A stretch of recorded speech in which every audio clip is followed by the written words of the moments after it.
Moikka moi! Mä tein videon tässä yksi päivä ihan vaan mun kuulumisista ja kysyin teiltä, että haluaisitteko te storytimea siitä, kun Mä tein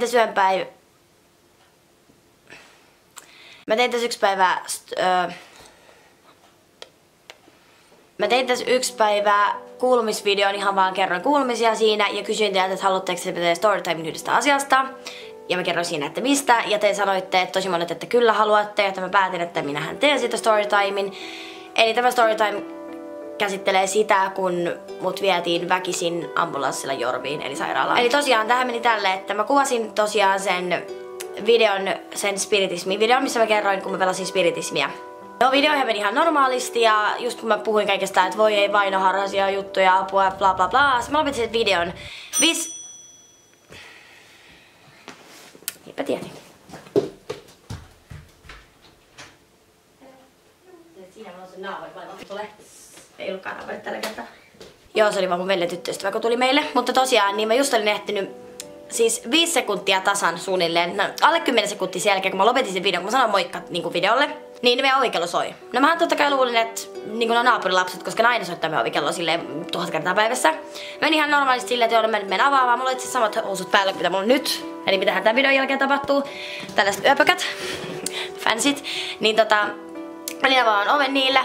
Ja mä näin, että ennen kuin mä avasin oven, että joku piti niinku sormea siinä ovisilmässä. Ja silloin mä ajattelin, että okei, se voi yhtä olla Ronni. Että Ronni niinku pitää välisormea ja sit meidän naapurit jotkut pitää. Joskus pitää, eikä jotkut.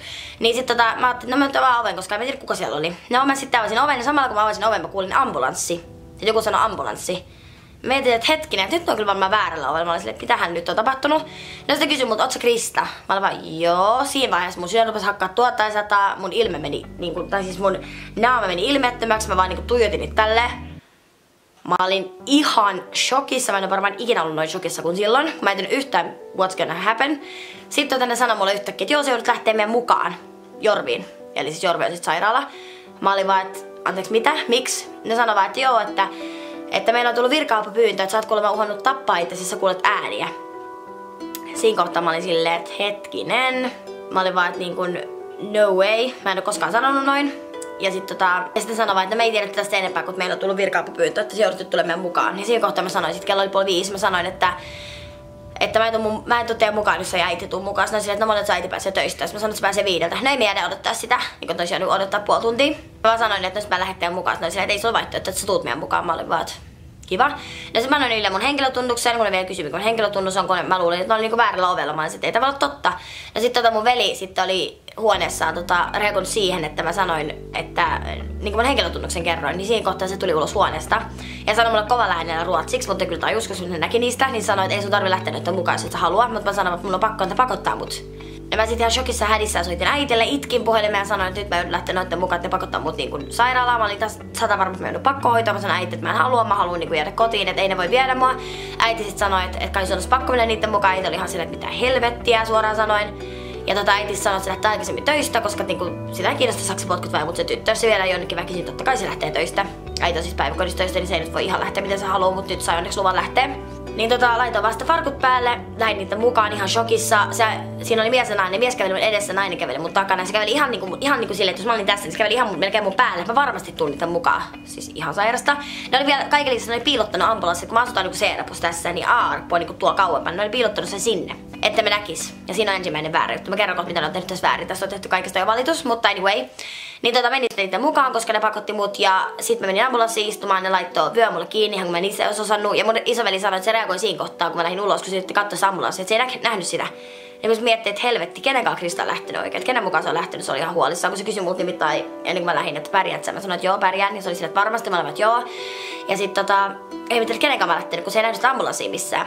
Mä istuin sitä ambulanssissa, kysyi multa sitten, että monesko päivä tänään, että tiedätkö monesko päivä. Mä olin vaan, joo, no mikä? Ja mä kerroin sitä katsomaan silleen, joo okei. Mä olin vaan silleen, että mitä varten toi kysyy.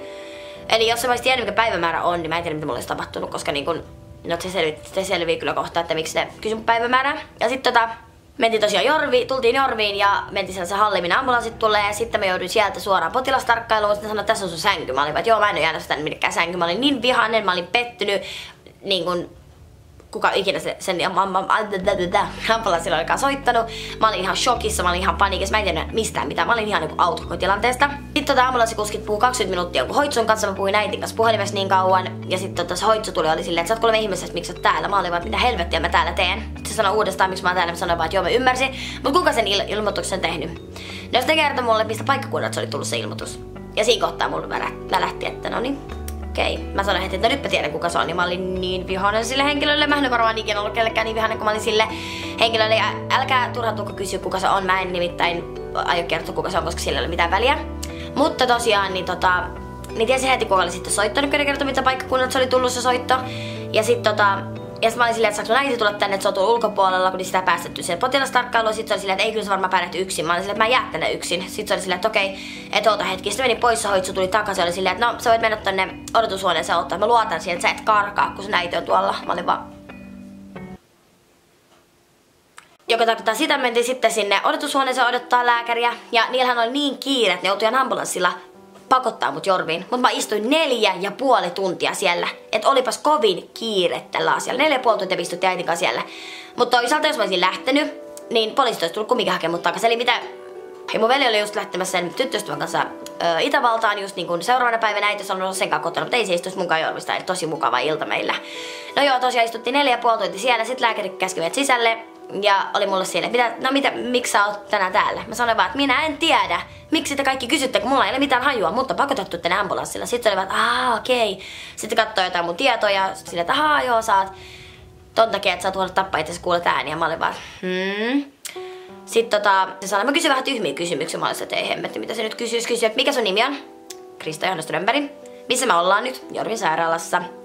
Olisiko päivä tänään, jos mä kerron 25.10. Ja sitten silleen, okei hyvä, sä et vaikuta olevan psykoosissa. Siinä kohtaa mä sanoin, että kuka helvetti on väittänyt paljon jossain psykoosissa. Eikö mä haluaisin vaan tarkistaa. Okei, fine. Se oli joku nuori kundi, joku just valmistunut lääkäri. Siis hän ei tehnyt mitään väärää, se teki työtänsä, mutta niin kuin mua vääräsit niin kuin silleen, että kuka väittää, että mä oon psykoosissa. No joo, anyway. Sitten voisin sanoa, että se oli näin lähellä, että mulla olisi laitettu M1-lähete, joka siis on yhtä kuin pakkohoitolähete. Koska sanoi mulle sitten, että okei, en mä sittenkään näe ehkä, että mä voisin pakottaa sut hoitoon vielä. Ainakaan nyt. Mä olin vaan, että voi jumalauta. Eli kiitos tälle henkilölle, se oli niin kuin näin lähellä, että mä olisin joutunut pakkohoitoon. No joo, sit se sanoi vaan, että tulkaa sit vaan takaisin, jos tulee jotain, niin sitä ei tule. No me kyllä tullaan takaisin, jos, niin kuin mä tuon kyllä tyttärin, jos on aihetta. Ja sitten oli vaan, että okei, hyvä. No joo, sit se oli silleen, että joo, vaan lähden vaan kotiin. Ja mä lähdin kotiin. Ja siis tää koko pointti oli se, että 4,5 tuntia istuin jorvissa. Ihan turha, vaan sen takia mä puhun lääkärille. That's it. Ja sitten kysyi vielä ennen kuin mä lähdin, että oot sä itse tuonen? Jos mä olisin itse tuollainen, niin ihan kun mä oikeasti vastaisin silleen, että joo, totta kai mä olisin silloin pakkohoidossa, niin mä vastasin, että en. En nyt sano, että olisin ollut silloin itse tuollainen, mutta jos olisin ollut. Ja sitten se kysyi, kuulet sä ääniä? Mä sanoin, että en. Ja kun mä menin kotiin, niin mä menin lukemaan mun oma kannasta, eli sellainen, missä lukee niin kaikki diagnoosit ja kaikki käynyt, missä mä oon ollut, niin menin lukemaan, mitä siinä luki. Ja sit siinä luki vaan kaikkea, että mä olin asiallinen ja jotain rauhallinen. En kyllä ollut kovin rauhallinen, mutta siinä luki, että mä olin rauhallinen ja kaikkea tällaista. Ja sit siinä luki silleen, että en tällä kertaa laittanut hänelle M1-lähetettä. Ja sit mä olin vaan, että okei, kiva juttu. No sit tämän jälkeen mä en ottanut tämän henkilön ollenkaan yhteyttä, koska mä olin erittäin vihainen hänelle obviously. Mä olin sille vihainen, niin kun se oli soittanut ilman, että mä edes tiesin jollekin ambulanssille ja sanonut, että joo, ei, Krista puhkaille tappaa, että se menkää hakea se tyyppisesti. Mä en ottanut siihen vajaa viikkoon yhteyttä. Sitten mä menin seuraavana tiistaina Rovaniemelle ja silloin mä laitoin sille viestiä, että me ei mitään puhua tästä asiasta. Se laittoi vaan, että joo, puhutaan. No sit mä olin nyt tämän viikon torstaina, nyt on siis sunnuntai, mä olin tämän viikon torstaina sitten Hannalla. Ja sitten mä sanoin tälle henkilölle, että tuu käymään niin täällä, että puhutaan. No se tuli sitten sen yhden kaverin kanssa, koska se oli mukana tässä jutussa, mä tiesin sen koko ajan. Niin ne tuli käymään Hannalla ja mä kysyin, että mitä te päässä on liikkunut, kun te olette tehnyt tällaista. Ja siinä kohtaa selvisi siis kaikki. Eli toisin sanoen nämä henkilöt eivät olleet itse soittaneet ambulanssin.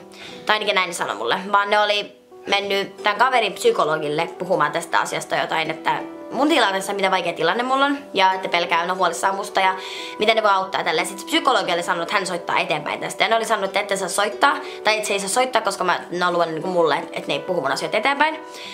Sitten se oli kumminkin soittanut ja se oli sitten soittanut Jorviin ja Jorvi oli sanonut, että ne ei voi tehdä sille mitään. Sitten se oli soittanut Samarian eli terveysasema, joka on tässä ihan meidän vieressä, mihin mä kuulun, niin sitten ne oli niinku laittanut ambulanssin tänne.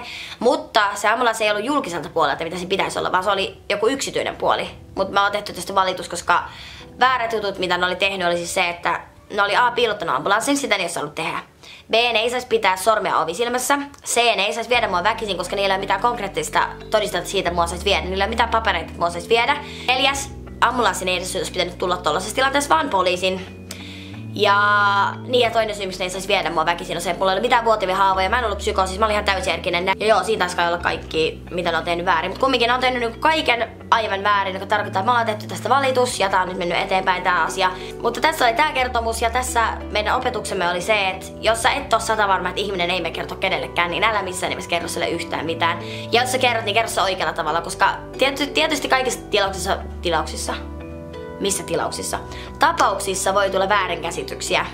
Et jos sä kerrot vaikka, että vitsi mun tekis mieli viilellä, niin joku voi ottaa sen silleen, että sä aiot viilellä. Niin kun aina kannattaa olla varovainen myös, kun kertoo, että mitä sillä tarkoittaa. Koska kaikki aina on niin mustavalkoista. Mä oon tosi onnellinen, että mä sain selvitetty näiden ihmisten kanssa kumminkin välit. Mulla vierähti kivi mun sydämeltä pois, koska nyt on niinku kaikki selvitetty ja kaikki on siltä osin fine. Mutta joo, että tällainen storytime sitten tällä kertaa. Jos tykkäsitte hei storytimeista tästä ja haluaisitte lisää, niin laittakaa peukut ylös ja kommentoikaa alas vaikka storytime-ideoita, jos haluatte, ja kertokaa ihmeessä, haluatteko te lisää näitä storytimeja. Mutta anyway, kiitos tosi paljon kun katsoit. Jos tykkäsit, niin anna peukut ja kerro, että haluatko lisää storytimeja. Muistakaa tilaa mun kanavaa, muistakaa, että ihania rakkaita, mä rakastan teitä kaikkia apua ja me nähdään ensi videossa. Moi moi!